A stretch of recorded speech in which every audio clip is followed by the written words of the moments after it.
Good morning. आज time है, tense का जिक्र करने जा रहा हूँ। जैसा कि आप जानते हैं कि टाइम एंड टेंस की अगर जानकारी ना हो तो आपकी जानकारी अधूरी है। अधूरी नहीं, ये बेस है टाइम एंड टेंस। सबसे पहले हम टाइम के बारे में चर्चा करते हैं। टाइम है क्या? टाइम एक नॉन ग्रामेटिकल टर्म है। यह साधारण दिन, महीना, घंटा, सप्ताह इत्यादि का ये बोध कराता है। टाइम, ये जो टाइम है वो तीन तरह का होता है। ये टाइम तीन तरह का होता है, जैसा कि आप जानते हैं। पास्ट टाइम, बीता हुआ समय, प्रेजेंट टाइम, वर्तमान समय, और फ्यूचर टाइम, आगे आने वाला समय, भविष्य का समय। ये तीन तरह का टाइम होता है। और टाइम जो है वो दिन, महीना, सप्ताह, घंटा, ये सब का बोध कराता है। ये नॉन ग्रामेटिकल टर्म है। तो टाइम तीन तरह का होता है: पास्ट टाइम, प्रेजेंट टाइम और फ्यूचर टाइम। टेंस के बारे में हम बात करते हैं। तो टेंस एक ग्रामेटिकल टर्म है। या जो टेंस है ये ग्रामेटिकल टर्म है। यह डिक्शनरी का एक साधारण शब्द नहीं है। टेंस जो है वो क्रिया के समय को बताता है। ये दिन, घंटा, महीना, सप्ताह से टेंस को मतलब नहीं है। क्रिया के समय को टेंस बताता है। टेंस जो है वो क्रिया के बदलते हुए जो रूप हैं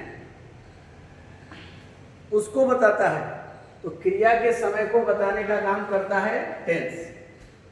टेंस को ऐसे हम लोग तीन भाग में बांटते हैं। टेंस भी तीन तरह का होता है। पहला प्रेजेंट टेंस,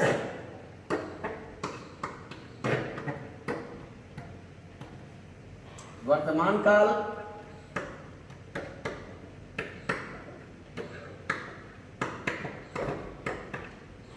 सेकेंड है पास्ट टेंस,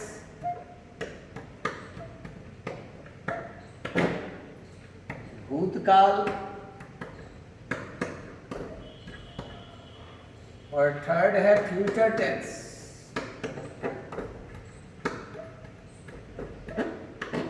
भविष्यत काल।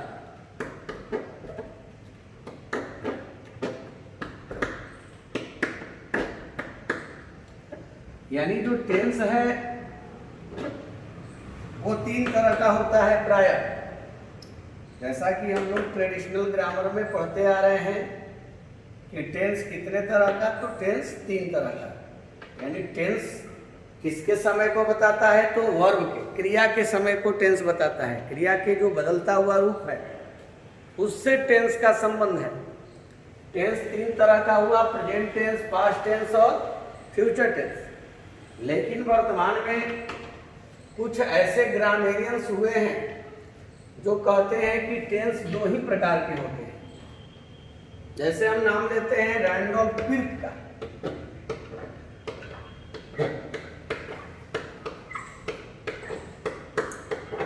ये रैंडोल्फ क्विर्क एक ग्रामेरियन है। इनका कहना है कि टेंस दो ही तरह का होता है।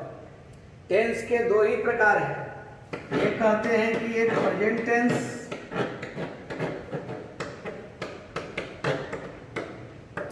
और दूसरा है पास्ट टेंस। इनका मानना है कि फ्यूचर टेंस टेंस नहीं है। रैंडोल्फ क्विर्क का कहना है कि फ्यूचर टेंस टेंस नहीं है। ऐसे कई ग्रामेरियंस हैं जो कह रहे हैं इन दिनों कि फ्यूचर टेंस टेंस नहीं है।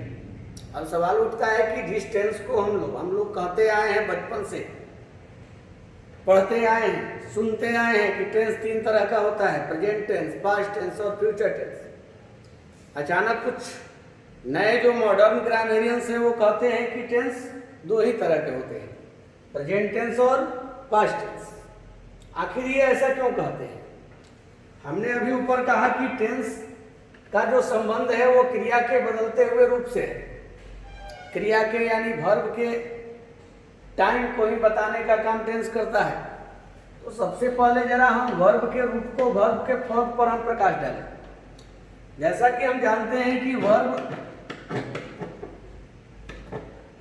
के 5 रूप हैं।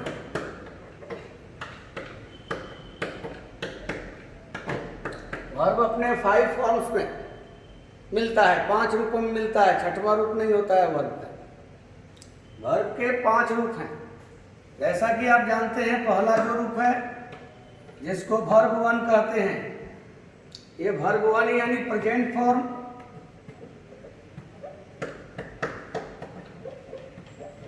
इन प्लूरल नंबर। तो ये प्रेजेंट फॉर्म इन प्लूरल है। वर्ब 1 जो है वो प्रेजेंट फॉर्म इन प्लूरल यानी क्रिया का मूल रूप है। जैसे अगर हम कह सकते हैं ईट, प्ले, सिंग, etc, ये सभी जो है वर्ब 1 है और ये अपने प्लूरल फॉर्म में है। क्रिया अपने मूल रूप में हमेशा सदैव प्लूरल होती है। वर्ब जो है अपने मूल रूप में हमेशा प्लूरल होता है। ये प्रेजेंट फॉर्म इन प्लूरल है। तो ईट जो है ये प्लूरल है, प्ले प्लूरल है, सिंग प्लूरल है। जब हम वर्ब में एस डालते हैं तो वो सिंगुलर बनती है। क्रिया में अगर एस लग जाए तो वो सिंगुलर बन जाती है। ये नाउन के ठीक उल्टा। नाउन में हम जानते हैं कि एस लगाकर प्लूरल बनाया जाता है। बॉय अगर सिंगुलर है तो बॉय प्लूरल होगा, लेकिन वर्ब मूल रूप में प्लूरल होता है। ईट प्लूरल है, अगर एस लग गया तो ये सिंगुलर बन जाएगा। अब ये नहीं कि नाउन वाला रूप यहाँ पर अप्लाई करने लगे।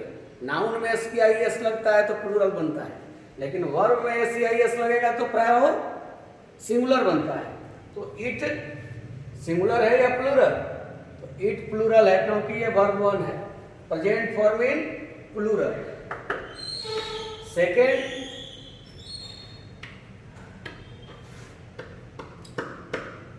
ये वर्ब 2 है, सेकेंड फॉर्म है क्रिया का। इसको पास्ट फॉर्म बोलते हैं। ये पास्ट फॉर्म है, सेकेंड फॉर्म पास्ट फॉर्म है। वर्ब 1 प्रेजेंट फॉर्म है इन प्लूरल और वर्ब 2 जो है वो पास्ट फॉर्म है। ये सेकेंड जो वर्ब सेकेंड है वो पास्ट फॉर्म में होता है। क्रिया का दूसरा रूप पास्ट फॉर्म में होता है। जैसे हम अगर कहते हैं, अब ईट का हो जाता है एट, प्ले का प्ले, सिंग का sang,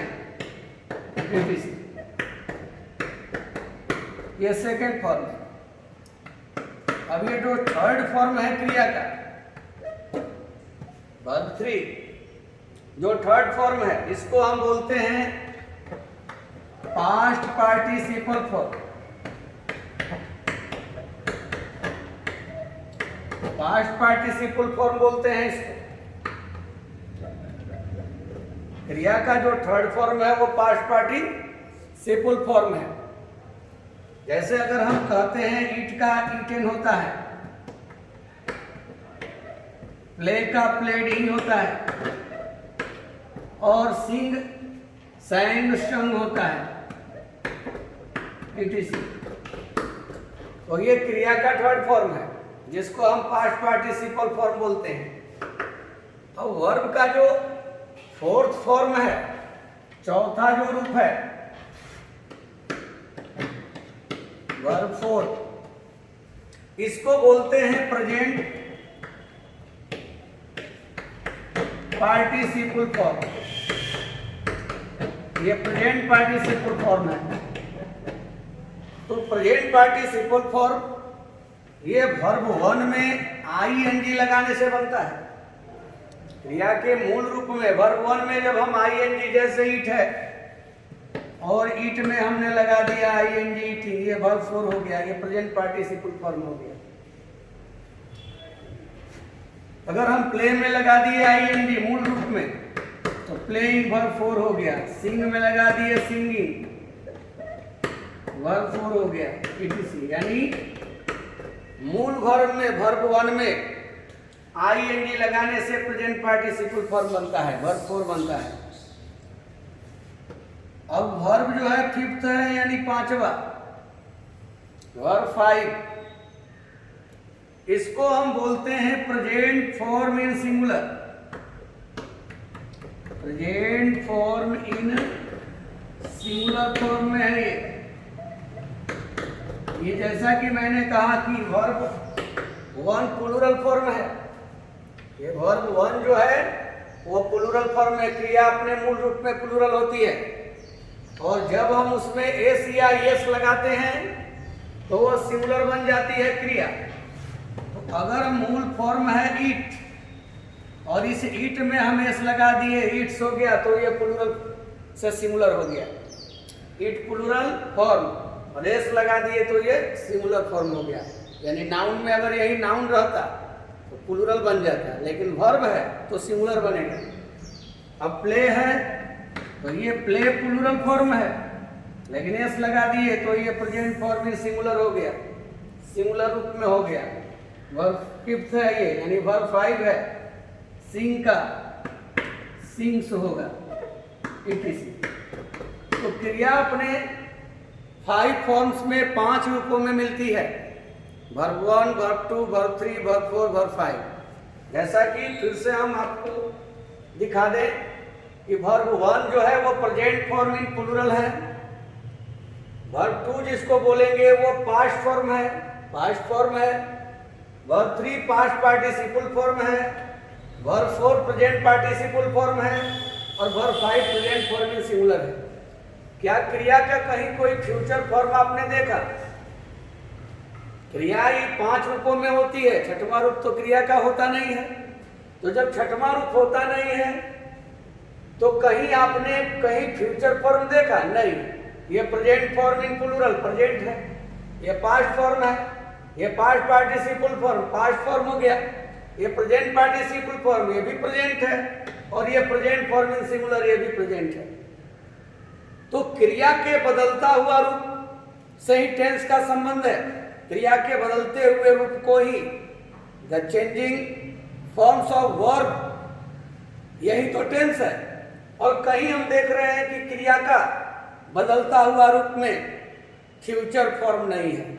तो जब क्रिया का फ्यूचर फॉर्म ही नहीं है तो आखिर फ्यूचर टेंस आया कहां से?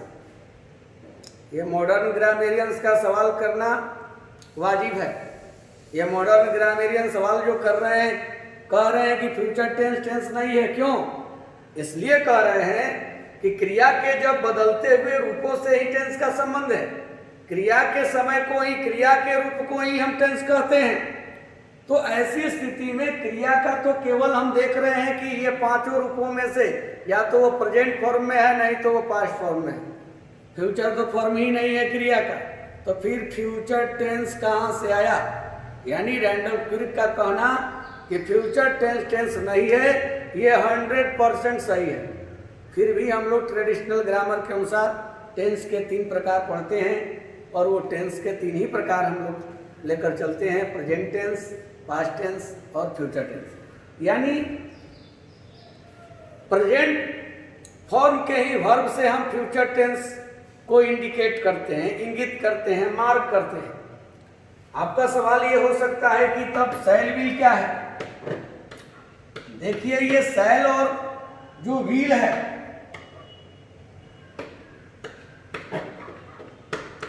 इसको हम कहेंगे ये 5 ही क्रिया का रूप होता है, छठवां तो रूप होता नहीं है कि ये सैल व्हील चला जाएगा छठवां में। तो ये सैल व्हील जो है वो फ्यूचर मार्कर्स है।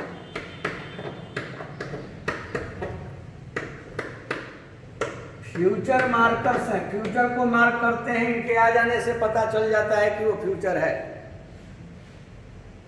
तो सैल और व्हील जो है वो फ्यूचर मार्कर्स है। फ्यूचर को मार्क करने के लिए ये वर्ब है, शैल बी। ऐसे मॉडल्स कहते हैं हम लोग, मॉडल ऑक्सिलियरीज हैं। तो है तो कोई भी ऑक्सिलियरी जो सबका फॉर्म होता है। तो मॉडल्स जैसे शैल का शुड, विल का वुड होता है, ये लोग चूंकि डिफेक्टिव वर्ब्स माने जाते हैं, यानी वैसे वर्ब्स जो पांचों रूपों में नहीं मिलते हो, वैसे वर्ब्स जो पांचों रूपों में नहीं मिलते हैं उसको डिफेक्टिव वर्ब्स कहा जाता है। तो ये शैल विल चूंकि मॉडल्स हैं और लगभग सारे जो मॉडल्स हैं वो डिफेक्टिव वर्ब्स होते हैं, क्योंकि मॉडल्स अपने पांचों रूपों में नहीं मिलते हैं। अब शैल का पास्ट फॉर्म हो जाता है शुड और विल का पास्ट फॉर्म हो जाता है वुड। तो ये लोग मॉडल्स हैं, डिफेक्टिव वर्ब्स हैं, पांचों रूपों में नहीं है, लेकिन इनका पास्ट फॉर्म बनता है शैल का शुड, विल का वुड। तो ये लेकिन शैल विल आ जाने से फ्यूचर का बोध हो जाता है, तो इसलिए ये फ्यूचर मार्कर्स हैं, न कि ये फ्यूचर टेंस या फ्यूचर फॉर्म नहीं है, फ्यूचर रूप नहीं है। शैल विल फ्यूचर क्रिया का फ्यूचर रूप नहीं है, जो फ्यूचर मार्कर्स हैं, फ्यूचर के को मार्क करने का काम करते हैं ये। तो रैंडल्फ फिच जैसे जो आधुनिक जो ग्रामेरियंस हैं उनका कहना है कि टेंस दो ही है, प्रेजेंट टेंस और पास्ट टेंस, फ्यूचर टेंस नहीं है। क्यों? क्योंकि फ्यूचर की क्रिया नहीं होती है, यानी क्रिया का कोई फ्यूचर फॉर्म नहीं होता है। तो फिर शैल विल क्या है? तो शैल विल फ्यूचर मार्कर्स हैं, ये मॉडल्स हैं, डिफेक्टिव वर्ब्स हैं और ये फ्यूचर मार्कर्स हैं, फ्यूचर को मार्क करते हैं, ये बताने का, चिन्हित करने का, इंडिकेट करने का इंडिकेटर है ये, न कि ये फ्यूचर फॉर्म है। फिर भी हम लोग अगर हम तीनों टेंस को पढ़ेंगे, प्रेजेंट टेंस, पास्ट टेंस और फ्यूचर टेंस को पढ़ेंगे, लेकिन इस बात को ध्यान में हम रखेंगे। अब हम देखते हैं कि टाइम और टेंस के बारे में जो हम चर्चा कर रहे थे, तो क्या कोई अगर वर्ब है और उससे अगर हम सेंटेंस बना रहे हैं, तो क्या किसी सेंटेंस में टाइम और टेंस दोनों एक होना जरूरी है? तो हम कहेंगे नहीं, ये जरूरी नहीं है कि किसी भी वाक्य में टाइम और टेंस एक ही हो, एक भी रह सकता है और अलग अलग भी हो सकता है। यदि हम कहते हैं कि she is reading a book now, वह अभी एक किताब पढ़ रही है। यहां जो ये इज है ये वर्ब है और क्रिया का प्रेजेंट फॉर्म है, प्रेजेंट फॉर्म इन सिंगुलर, ये वर्ब 5 है बी क्रिया का। इज जो है वो बी क्रिया का वर्ब 5 है, तो ये प्रेजेंट फॉर्म है। तो जब वर्ब प्रेजेंट फॉर्म है तो टेंस जो होगा वो कौन सा होगा बताएंगे?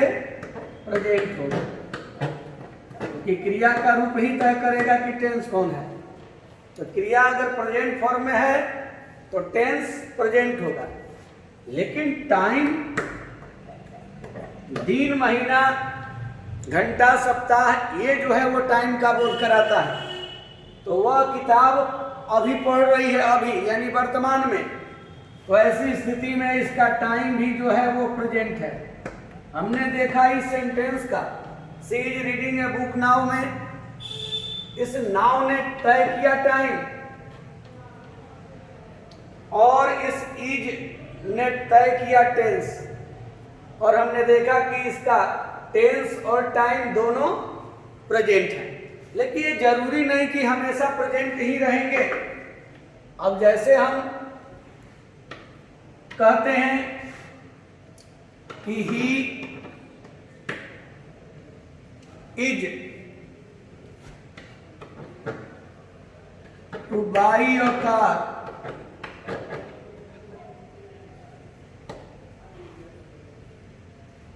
और वह कार खरीदने वाला है, खरीदने को है। यहां भी ये इज ने तय किया टेंस, क्योंकि इज क्रिया का प्रेजेंट फॉर्म है, प्रेजेंट फॉर्म इन सिंगुलर है, वर्ब 5 है, तो प्रेजेंट फॉर्म है तो यहाँ टेंस जो हो गया वो प्रेजेंट हो गया। अब टाइम देखा जाए, he is two by a car, वो है कार खरीदने वाला है, अभी खरीद नहीं रहा है, खरीदने वाला है भविष्य में। तो ये टाइम जो हुआ इसका फ्यूचर हो गया, टाइम फ्यूचर हो गया, टेंस हो गया प्रेजेंट और टाइम हो गया फ्यूचर। तो ये जरूरी नहीं है कि टेंस और टाइम सेम रहे, अलग अलग भी हो सकते हैं। जैसे देखिए एक और एग्जांपल, यदि हम कहते हैं कि if I were a bird I would fly in the sky. If I were A bird I would fly in the sky, अगर मैं एक पक्षी होता या रहता तो आकाश में उड़ता। अब यहां जो वर और वुड आप देख रहे हैं ये पास्ट फॉर्म है, ये वर बी क्रिया का सेकंड फॉर्म है। वाज और वर जो होता है, वाज और वेयर, वह बी क्रिया का सेकंड फॉर्म है। और ये विल का वुड होता है, तो ये भी सेकंड फॉर्म है, ये भी पास्ट फॉर्म है और ये भी पास्ट फॉर्म है। इसका मतलब कि इसका जो टेंस है वो पास्ट है। इस सेंटेंस का टेंस जो हो गया वो पास्ट है, क्योंकि इसमें पास्ट फॉर्म है, वर और वुड पास्ट फॉर्म है। अब हम टाइम देखें कि इसका टाइम क्या है, क्या टाइम भी पास्ट है? If I were a bird I would fly in the sky, अगर मैं पक्षी होता, पक्षी अभी रहता तो आकाश में उड़ता, रहता तो उड़ता, कल्पना है रहता, इसका मतलब क्या कल, क्या रहा होता, नहीं रहता अभी। तो वर्तमान की ये कल्पना है और वर्तमान का है, तो टाइम जो हुआ वो प्रेजेंट हो गया। तो आपने क्या देखा, इससे यही पता चला कि ये जरूरी नहीं है कि कोई भी सेंटेंस अगर दिया हो तो उसका टाइम और टेंस एक ही हो। टाइम का तात्पर्य दिन, घंटा, महीना, सप्ताह, वर्ष इत्यादि से है। वो समय, वो साधारण समय से है टाइम का तात्पर्य, जबकि टेंस का जो तात्पर्य है वो साधारण समय से नहीं है, वो क्रिया के समय से है, क्रिया के रूप से है। यानी क्रिया का जो फॉर्म है वही तय करेगा कि टेंस कौन सा है। तो ये आज आप सीखे टाइम और टेंस के बारे में कि टाइम और टेंस क्या है। अब हम धीरे धीरे इसको आगे कल बढ़ाएंगे और जो टाइम एंड टेंस बेस है, ये नींव है, आधार है, तो कल हम लोग इसको आगे बढ़ाएंगे टाइम एंड टेंस को।